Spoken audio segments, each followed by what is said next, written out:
Hello student, welcome to my channel Saral classes. आज के इस लेक्चर में हम करने वाले हैं कक्षा 10वीं के अध्याय 1 की जो प्रश्नावली है 1.2 इसका संपूर्ण सॉल्यूशन। चलिए शुरुआत करते हैं। शुरुआत करने से पहले एक बात कहना चाहूँगा कि यदि अभी तक आपने हमारे चैनल को सब्सक्राइब नहीं किया है तो चैनल को सब्सक्राइब अवश्य कर लें।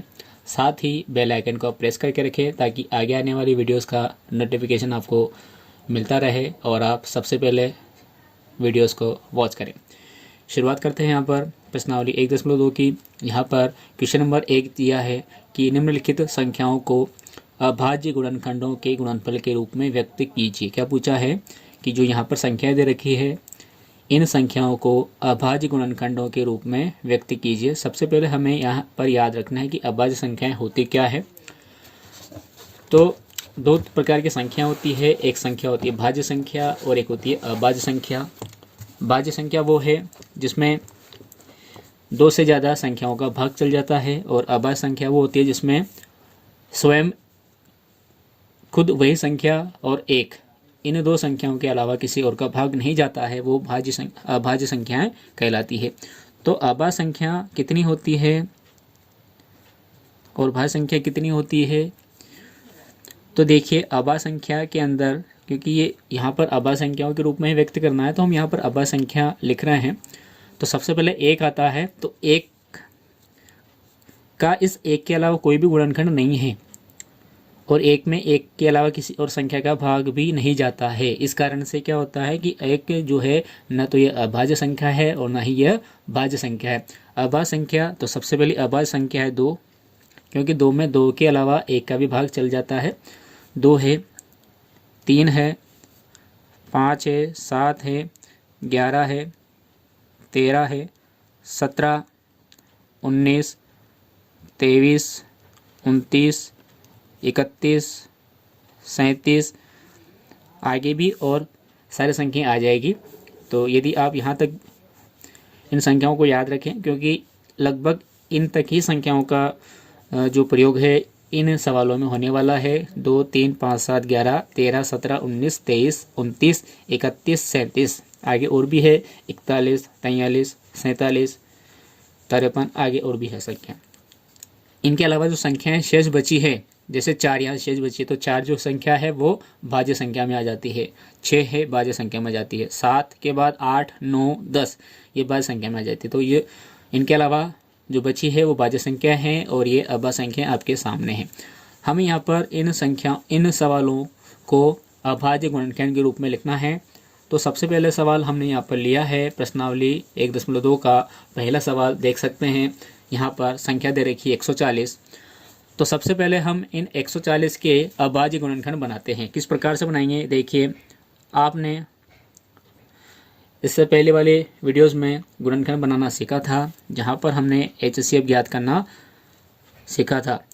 यहाँ पर सेम उसी प्रकार से हम करेंगे। सबसे पहले यहाँ पर 140 के हम फैक्टर बनाएंगे। फैक्टर बनाने में ध्यान रखें, हमें यहाँ पर इन संख्याओं का ही प्रयोग करना है, 2, 3, 5, 7, 11 इस प्रकार के संख्याओं का। तो यहाँ पर हम सबसे पहले 2 से चला लेते हैं। संख्याओं का भाग चलाने का भी कुछ नियम है, यदि आपको नियम पता है तो अच्छी बात है, यदि नहीं पता है तो कमेंट करके बताएगा। मैं आपको इन संख्याओं यानी कि भाग देने के जो नियम है उसका जो वीडियोस है वो प्रोवाइड करवाने की कोशिश करूंगा। सबसे पहले हम 2 का यहाँ पर भाग चलाते हैं 140 में, तो हमें यहाँ पर 70 मिल जाता है। फिर हम 70 में 2 से यहाँ पर भाग चलाते हैं तो हमें 35 मिल जाता है। फिर यदि हम 35 में, अब 2 का नहीं जा रहा है, यहाँ पर 3 का भी नहीं जा रहा है, 3 के बाद आता है 5, 5 का चलाएंगे तो हमें 7 मिल जाएगा और 7 का चलाएंगे तो हमें यहाँ पर 1 मिल जाएगा। लास्ट में हमें यहाँ पर 1 लाना होता है। तो यहाँ पर हमें जो संख्या प्राप्त हुई है वो मिली है 2, 2, 5, 7। तो ये सारी के सारी अभाज्य संख्याएं हैं और हमें अभाज्य संख्याओं के रूप में इसको व्यक्त करना था। तो हम इसका आंसर इस प्रकार से लिखेंगे, 140 के अभाज्य गुणनखंड 140 के अभाज्य गुणनखंड बराबर 2। तो हम यहाँ देख लें कि 2 कितनी बार आ रहा है। यदि एक बार है तो कोई बात नहीं है, लेकिन यदि ज़्यादा बार है तो हमें घातों के रूप में उसे लिखना पड़ेगा। तो यहाँ पर 2 देखते हैं तो यहाँ 2 बार आ रहा है, तो हम 2 की घात 2 लगा देते हैं। इंटू 5 कितनी बार आ रहा है, एक बार आ रहा है, इंटू 5 7 कितनी बार आ रहा है, इंटू 7 कर दिया। तो ये इसका यहाँ आंसर बन गया। उसके बाद नेक्स्ट सवाल की ओर बढ़ते हैं। इसका दूसरा सवाल यहाँ पर दे रखा है जो है 156। तो यहाँ पर भी हम सबसे पहले 156 के फैक्टराइजेशन कर लेते हैं, इनके गुणनखंड निकाल लेते हैं। यहाँ पर सबसे पहले 2 से जा रहा है, 2 से हम चलाएंगे तो यहाँ पर आ जाएगा, यहाँ आ जाएंगे 7, यहाँ आ जाएंगे 8, 78 आ जाएंगे। फिर हम 2 से डिवाइड करेंगे यहाँ पर, तो यहाँ आ जाएंगे 3, यहाँ आ जाएंगे 9। फिर हम यहाँ पर 2 से नहीं जा रहा, 3 से जा रहा है, तो यहाँ आ जाएंगे 13, और फिर 13 का 13 में जाएगा तो 13 आ जाएंगे। अब यहाँ जो भी संख्या ये है हम इनको अभाज्य गुणनखंड के रूप में लिखेंगे। तो हम यहाँ आंसर में लिख देंगे 156 के अभाज्य गुणनखंड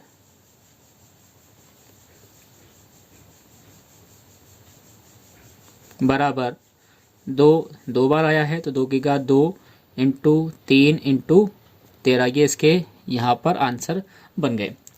उसके बाद अगला सवाल देखिए, यहाँ पर दिया हुआ है 3825। यहाँ पर जब हम इनके गुणनखंड निकालेंगे तो हमें यहाँ पे मिलेगा 3 2 बार मिलेगा, 5 2 बार मिलेगा, 17 यहाँ पर हमें 1 बार मिलेगा। तो इसका आंसर हम लिख देंगे यहाँ पर 3825 के अभाज्य गुणनखंड 3 2 बार था तो 3 की घात 2 इंटू 5 2 बार था तो इंटू 5 की घात 2 इंटू 17 एक बार था इंटू 17, तो ये इसके यहाँ पर आंसर प्राप्त हो गए। उसके बाद अगला सवाल यहाँ आता है, इसी का संख्या है 5005।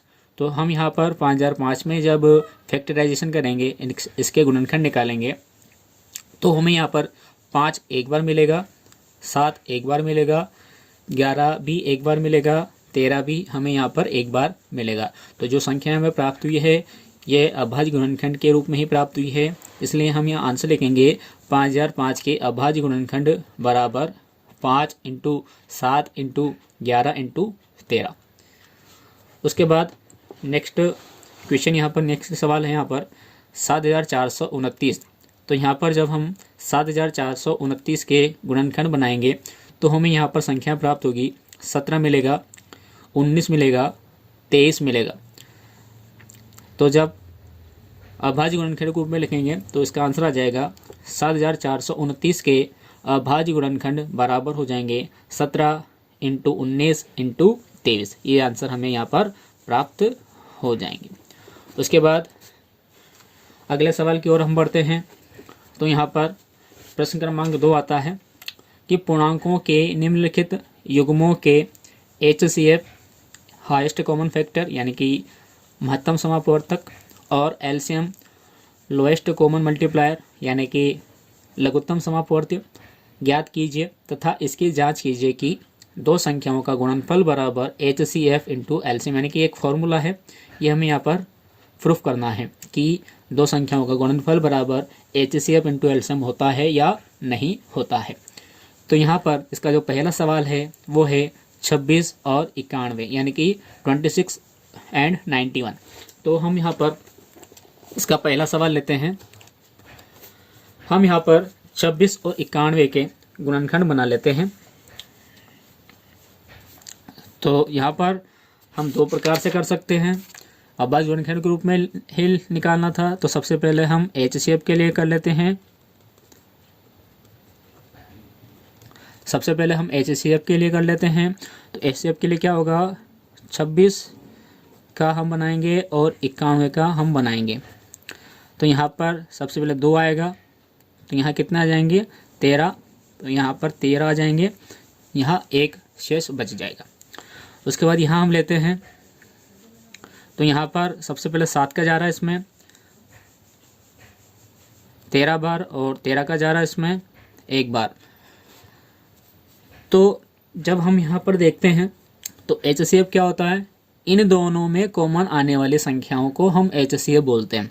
कॉमन क्या आ रहा है दोनों में, तो कॉमन यहाँ पर आ रहा है 13।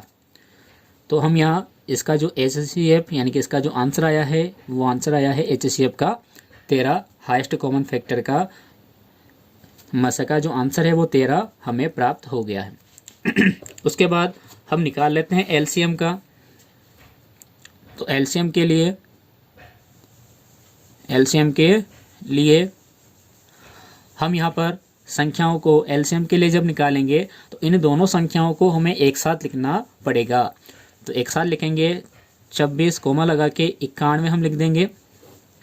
अब यहाँ पर कंबाइन रूप में हमें निकालना है। तो सबसे पहले हमें देखना है छोटी संख्या कौन सी है। तो 2 सबसे छोटी संख्या है जिसका भाग यहाँ 26 में जा रहा है, तो हम यहाँ 2 से भाग चलाएंगे तो हमें यहाँ मिल जाएंगे 13, और यहाँ भाग नहीं जा रहा है 91 में, इसलिए इस 91 को हम एज इट इज़ रखेंगे। उसके बाद आप देख सकते हैं यहाँ पर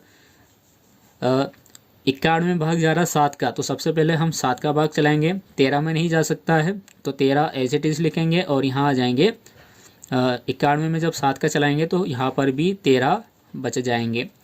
फिर हम 13 का इसमें चलाएंगे तो हमें यहाँ 11 प्राप्त हो जाएगा। तो हमें ये भी जब तक करना है जब तक कि हमें दोनों तरफ या तीनों तरफ 11 प्राप्त नहीं हो जाता। तो इसका जो एलसीएम है, तो एलसीएम आ जाएगा इन तीनों का इंटू, यानी कि 2 × 7 × 13। जब हम यहाँ पर इन दोनों का इंटू कर देंगे तो हमें यहाँ पर मान प्राप्त हो जाएगा 13 का 7 में इंटू करेंगे और तो हमें 91 प्राप्त होगा, और 91 का 2 से मल्टीप्लाई कर देंगे तो हमें 182 यानी कि 182 यहाँ पर प्राप्त हो जाएगा। तो 182 इसके आंसर बन गए एलसीएम के। ये तो एचसीएफ और एलसीएम वाला आंसर आया। अब यहाँ हमें यहाँ पर प्रूफ करना था तो हम यहाँ पर प्रूफ कर लेते हैं। तो हम यहाँ लिखेंगे अब दो संख्याओं का गुणनफल बराबर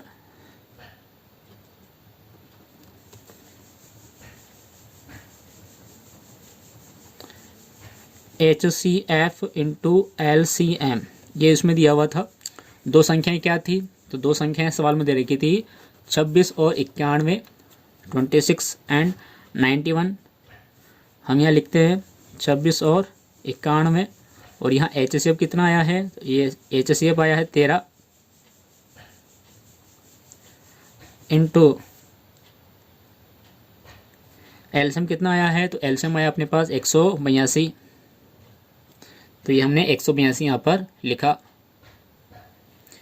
जब हम 26 और 91 का आपस में गुणा करेंगे तो हमें यहाँ पे मिलेगा 2366 2366, और जब हम 13 का इंटू 182 में करेंगे तो भी हमें मिलेगा 2366, यानी कि ये वाली संख्या और ये वाली संख्या दोनों ही बराबर आएगी।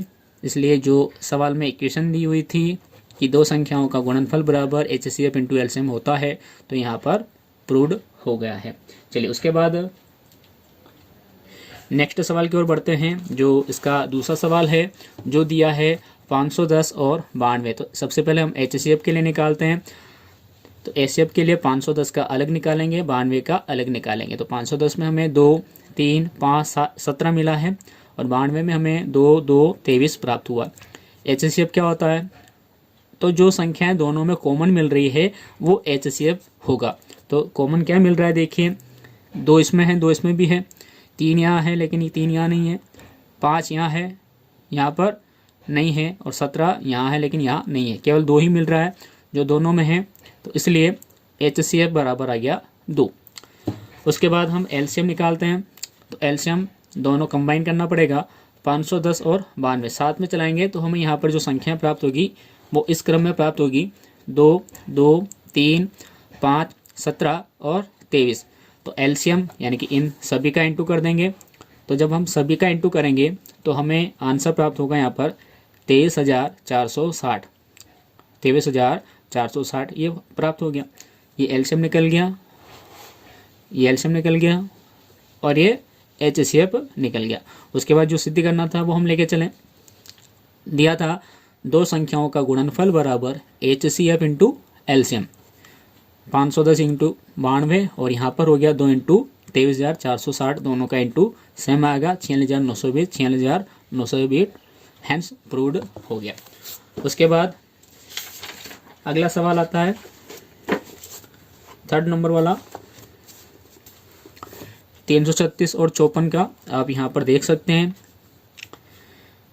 दोस्त 336 के लिए ये है, 54 के लिए ये है। यहाँ दोनों में क्या चीज़ें मिल रही हैं, एक तो 2 मिल रहा है आप देख सकते हैं, और एक 3 मिल रहा है। ये 3 यहाँ पर है, एक 3 यहाँ पर है, 2 मिल रहे हैं। बाकी इनके अलावा कुछ भी संख्या यहाँ पर नहीं मिल रही है। तो इसका जो HCF है वो 6 आ गया। एलसीएम इस पूरे का हम कंबाइन करेंगे तो हमें एलसीएम प्राप्त होगा। तो यहाँ पर इन सब का गुणनफल कर देंगे तो हमें यहाँ पर एलसीएम 3024 प्राप्त हो जाएगा। दोनों का सिद्ध करना था तो देखिए हम यहाँ पर सिद्ध कर लेते हैं इस प्रकार से।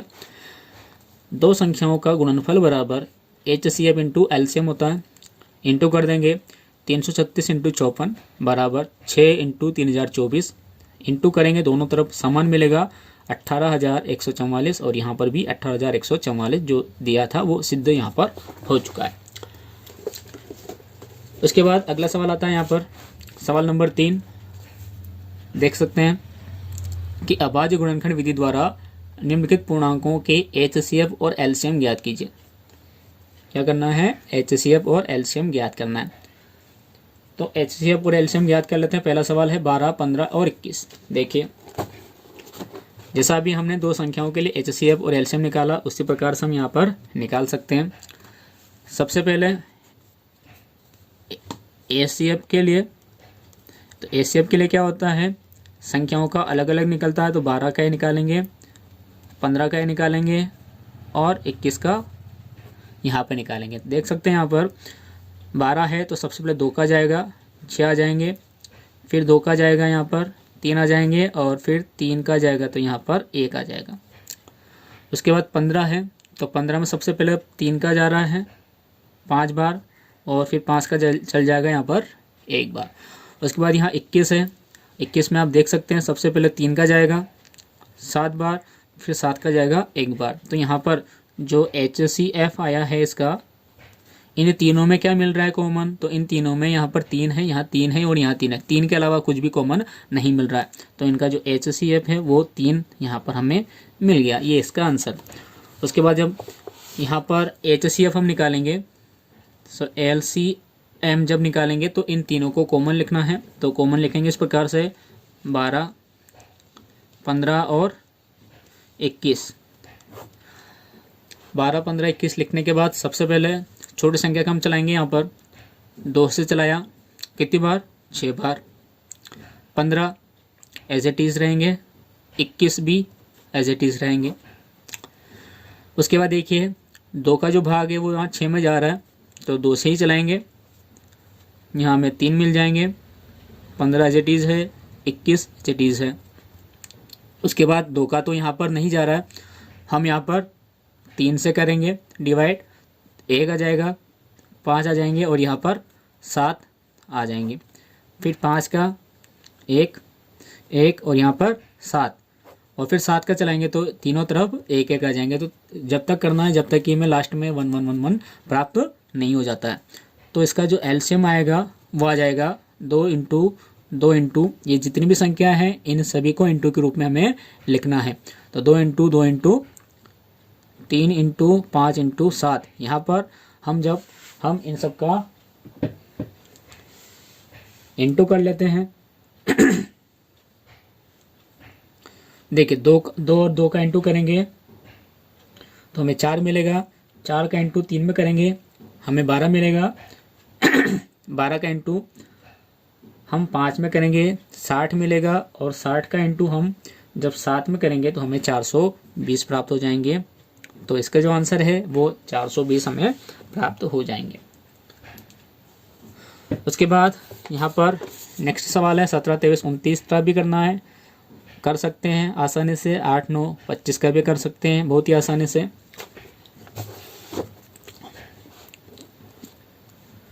ये 17, 23, 29 का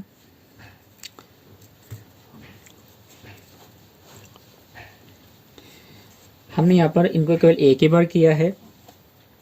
आप चाहे तो अभी पहले जो हमने विधि की है अलग अलग उसके हिसाब से भी कर सकते हैं, और नई जो मेथड है उसके हिसाब से भी हम करते हैं। यहाँ देखिए 17 का गुणनखंड हम बनाते हैं तो 17 इंटू 1 ही बनता है, 23 का 23 इंटू 1 बनता है, 29 का 29 इंटू 1 बनता है। HCF क्या होता है, इन तीनों में जो कॉमन संख्या मिलती है वो HCF होता है। यहाँ कॉमन क्या हो रहा है, 1 1 1 मिल रहा है तो HCF 1 आ गया। एलसीएम क्या होता है, सभी संख्याओं का गुणा करना होता है जो सर्वाधिक भार है उसका।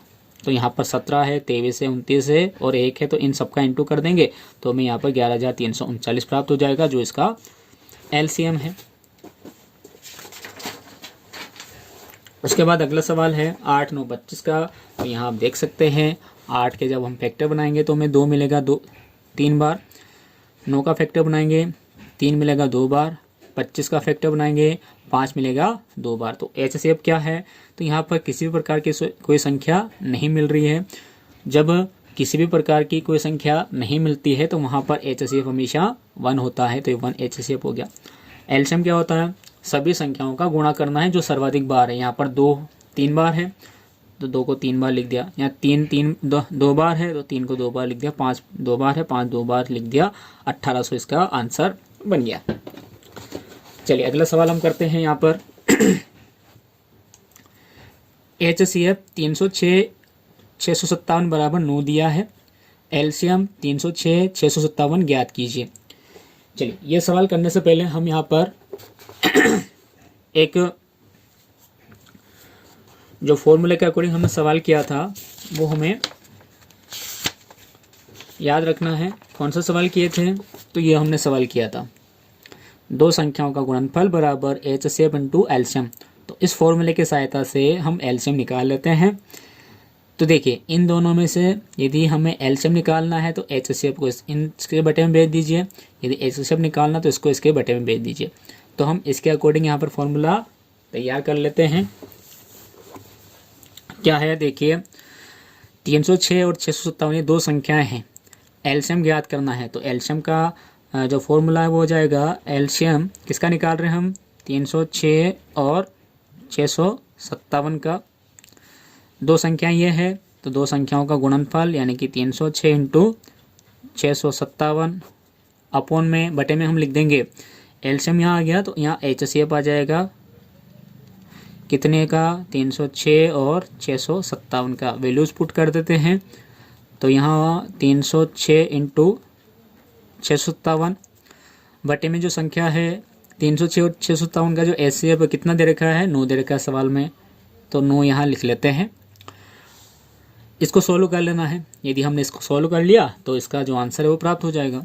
9 से 306 कट रहा है, देखिए 9 से एक बार, 9 से 3 बार तो ये गया 27 हो गया, 3 शेष बचे यहाँ पर 36 और 9 चौक 36 ये हो गया। तो यहाँ पर 34 इंटू 657, हम 34 और 657 का गुणा कर लेते हैं। जब हम 657 और 34 का इंटू करेंगे तो हमें यहाँ पर प्राप्त हो जाएगा 22,338 और ये इसके यहाँ पर आंसर बन जाएंगे। इन दोनों का जब हम मल्टीप्लाई करेंगे, गुणा करेंगे तो हमें कितना आंसर मिलेगा, 22,338 यहाँ पर आंसर इसका मिल जाएगा। उसके बाद देखिए अगला सवाल आया है यहाँ पर कि जांच कीजिए कि क्या किसी प्राकृत संख्या n के लिए संख्या 6 की घात n अंक 0 पर समाप्त हो सकती है। संख्या क्या दिया है, 6 की घात n दिया है।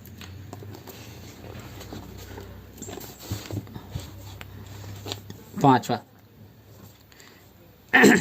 तो 6 की घात n दिया हुआ, तो 6 को हम इस प्रकार से लिख सकते हैं 2 गुणित 3, क्या लिख सकते हैं, 2 गुणित 3 लिख सकते हैं और इसकी घात क्या हो जाएगी n।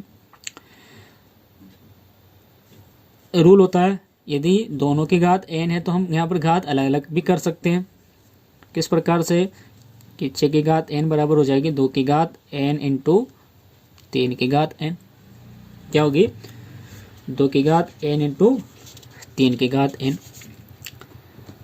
अब देखिए हम यहाँ पर एक कॉन्सेप्ट को समझते हैं। जैसे हम यहाँ पर लिखें 10, क्या लिखें 10, पीछे शून्य आ रहा है तो शून्य आने की शर्त क्या है, इसका जब हम फैक्टर बनाते हैं तो हमें फैक्टर में मिलता है 2 और 5, 2 और 5 आना चाहिए।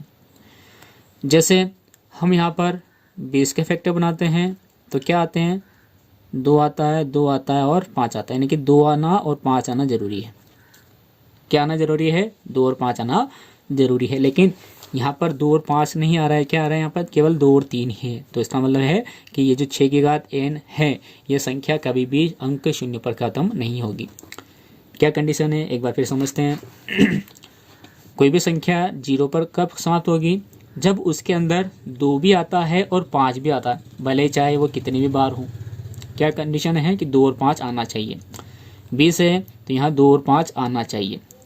और भी ले सकते हैं हम, जैसे 30 है तो 30 में क्या होगा?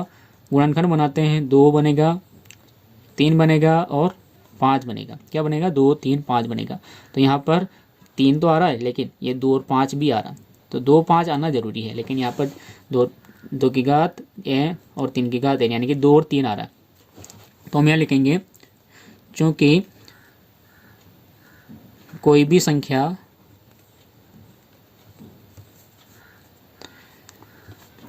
क्या लिखेंगे? कोई भी संख्या, प्रश्न के अनुसार हम लिखेंगे, संख्या 6 की घात n अंक 0 पर समाप्त हो सकती है। तो हम यहाँ आंसर तो लिख ही देते हैं।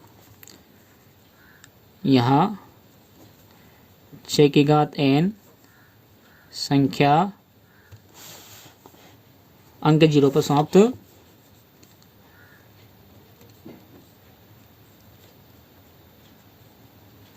नहीं हो सकती है।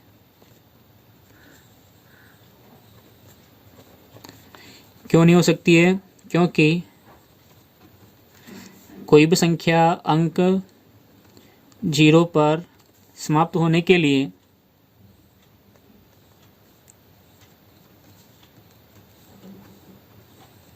दो की घात n इंटू 5 की घात n के रूप में होना अनिवार्य है। यहाँ पर हमने कारण भी लिख दिया। आपका आंसर केवल यहाँ तक ही है। समाप्त हो सकती है क्या, ये बनाकर हम लिख देंगे यहाँ 6 की घात n संख्या जो अंक है वो 0 पर समाप्त नहीं हो सकती, क्योंकि कोई भी संख्या अंक 0 पर समाप्त होने के लिए यह 2 की घात n इंटू 5 की घात n के रूप में होना अनिवार्य है, परंतु ये इस रूप में नहीं है। उसके बाद इसका अगला सवाल देखिए, व्याख्या कीजिए कि 7 इंटू 11 इंटू 13 प्लस 13 और 7 into 6 into 5 into 4 into 3 into 2 into 1 plus 5 भाज्य संख्याएं क्यों हैं? अभी हमने कंडीशन समझी थी कि भाज्य संख्याएं क्या होती है और अभाज्य संख्याएं क्या होती है। छठे का पहला हम लिखते हैं यहाँ पर 7 इंटू 11 इंटू 13 प्लस 13। तो यहाँ पर भाज्य संख्याएं और अभाज्य संख्याएं क्या होती है हमने देखा था। तो जिन संख्याओं के 2 से ज़्यादा गुणनखंड होते हैं वो भाज्य संख्या होती है। तो यहाँ पर देखिए, इन दोनों में से यानी कि ये संख्या अलग है, प्लस से पहले वाली अलग है, 7 इंटू 11 इंटू 13, और ये अलग है। तो इन दोनों में से हम 13 कॉमन निकाल सकते हैं। तो 13 कॉमन निकाल लिया तो ये क्या बन गया? यहाँ पर ये आ गया 7 इंटू 11 प्लस यहाँ 1 बच गया। आगे चाहे तो सॉल्व कर सकते हैं हम यहाँ, यदि नहीं करेंगे तो भी कोई दिक्कत नहीं है। यहाँ पर क्या हो गया? गुणनखंड हमें मिल गया, यानी कि जो संख्या है ये 13 का गुणनखंड है। ये संख्या किसका गुणनखंड है? 13 का गुणनखंड है। तो हम यहाँ लिख देंगे, चूंकि यह संख्या 13 का गुणज है, इसलिए 7 इंटू 11 इंटू 13 प्लस 13 भाज्य संख्या है ना। शॉर्ट में हमने कर दिया। यदि आप चाहें तो यहाँ 7 इंटू 11 में कर दीजिएगा 77 प्लस 1, ऐसा भी कर सकते हैं।